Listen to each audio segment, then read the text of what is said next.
bună, dragi urmăritori! Bun venit pe canalul nostru! Există vreun subiect la care te-ai gândit și la care te-ai întrebat foarte des în ultima vreme?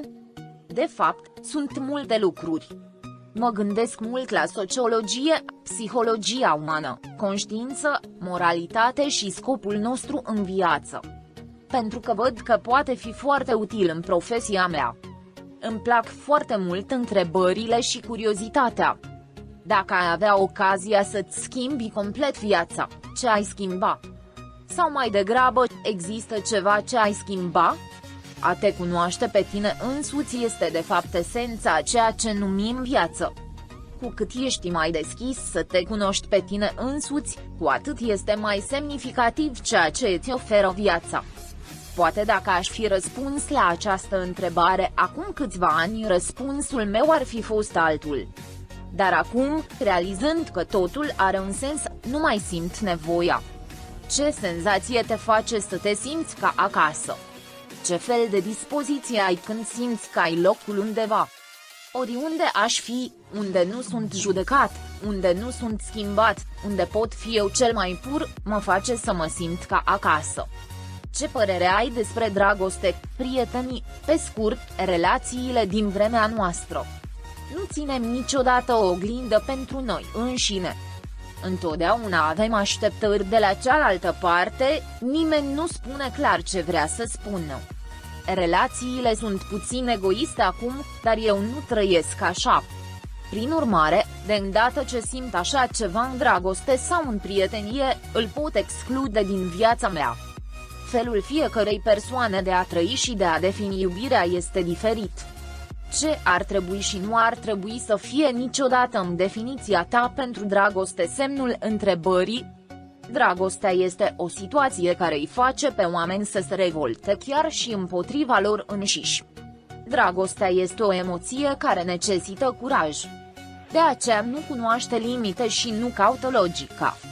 De aceea conceptul de logică în dragoste este departe de definiția mea. Dacă ar mai exista o altă Sila Turcoglu în universul paralel, ce crezi că ar fi făcut și ce fel de viață ar duce? Am fost un avocat dur care a înfruntat nedreptatea și nedreptatea totală. Ai un plan sau un vis pe care ți-ai dori să îl realizezi? Am deja visul de a merge la școala de artă, o spun peste tot, și visez și eu cu devenirea unui ambasador de bunăvoință pentru o instituție. Care sunt lucrurile care te mențin echilibrat în viață? Cu alte cuvinte, ce pui în centrul vieții tale? Valoarea pe care mi-o acord mie și celor dragi mă menține echilibrat în majoritatea lucrurilor. Prin urmare, atunci când mă aflu în fața unei situații în care nu vreau să mi se întâmple și nici mie, dragii mei, reacția pe care trebuie să o dau este foarte clară.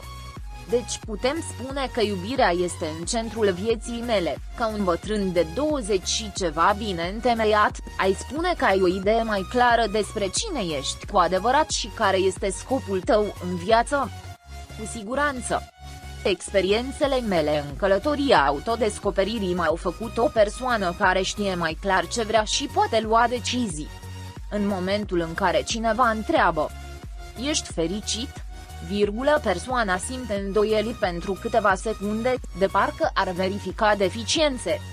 Dacă te-aș întreba: ești fericit? În acest moment. Sunt fericită că pot trăi viața pe care mi-o doresc, că sunt sănătoasă și că familia și cei dragi îmi sunt mereu alături.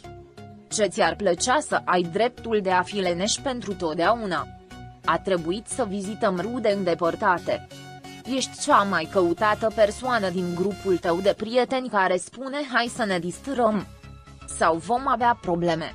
Semnul întrebării. Chiar dacă prietenii mei mă sună să vorbesc despre problemele lor, oricum o pot atribui distracției. Deci cred că mă încadrez în ambele categorii. Dacă nu ai cumpărat haine de acum înainte. Dar dacă cineva al cărui stil îl admiri ți-ar da toate hainele, cine i-ai numit? Hailey Bieber. Sport, alimentație sănătoasă, rutine de îngrijire a pielii. Ce înseamnă asta pentru tine? Este greu să începi să practici acest sport, dar și mai greu să renunți. sunt cel mai fericit când fac sport, de aceea îmi place. Îmi place să mănânc mult. Deși este greu, în aceste zile încerc să mănânc mai curat. Din moment ce nu mă pricep foarte bine cu machiajul, o voi cheltui pe asta. Pot spune că îmi petrec timpul și banii îngrijindu-mi pielea. După ce am experimentat, am creat o rutină cu ingrediente curate și puține produse concise. Ai o rutină de frumusețe niciodată fără semnul întrebării? Ce faci pentru pielea ta? Îmi pun în punct să mă hidratez și să folosesc protecție solară. Încerc să beau multă apă. În sfârșit, care este cel mai mare vis al tău când vine vorba de actorie? Indiferent de proiectul în care sunteți implicat, ar putea fi un muzical sau un film. Fii un jucător care are potențialul, cunoștințele și echipamentul pentru a deveni un brand. Scurt cu Sila Turcoglu. Există vreo melodie pe care nu te saturi să o asculți? Nu este o melodie, dar nu mă satur să ascult Nazm Hikmetorotorio de Gen Coercal. Cafea sau ceai? Cafea. Ai superstiții? Am obiceiuri standard, deși nu sunt superstițioase. Care este genul tău de film preferat? Indiferent de gen, îmi place să văd tot felul de filme care prezintă probleme și din care pot învăța. Există mâncare pe care nu ai mâncat niciodată? Nu spun că nu le mănânc niciodată, dar nu prefer înghinarea. Salata sau paste? Hamburger. -3 lucruri pe care le ții mereu în geantă? Colonie, balsam de buze, parfum. Îți plac pisicile sau câinii? Catelus. Care este cea mai mare fobie a ta? Dragii prieteni care arată dragoste față de Halil Ibrahim și Sila, vă vom transmite asta vouă, dragii noștri fani, pe măsură ce primim vești despre jucătorii noștri. Rămâneți pe fază pentru acces instantaneu la cele mai recente știri. Abonați-vă la canalul nostru și distribuiți videoclipul. Pentru a fi primul care vizionează, fii la curent cu noile videoclipuri activând notificările. Fii sănătos! Pascali.